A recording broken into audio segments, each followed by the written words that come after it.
Dito nga pala ako nato sa paawas ng pinaglapatan. Diyan, paawas ng pinaglapatan.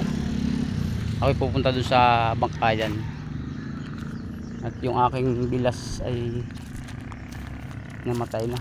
Si Galito. Wala nang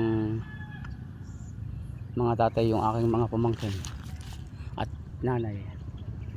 Ito yung paawas mga brad ng pinaglapatan. Yan. Ito naman dati yung dating ilog.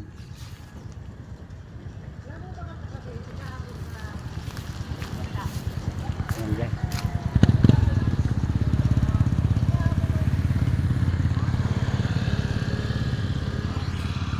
Nasikat, nalubog ng mga bardang araw ngayon.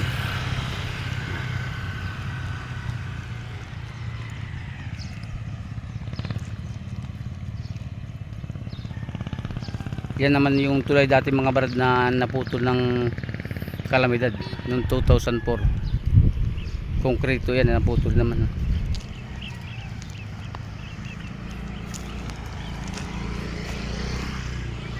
Yung aking tricycle mga brad, wala lang siya pagkupas. So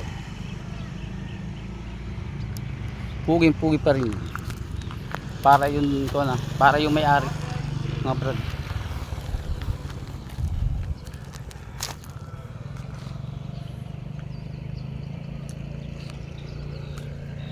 Kasi nga pala mga brad, at ako'y pupunta na ng pinaglapatan at baka mayroon pang mga gagawin doon, ako tutulong.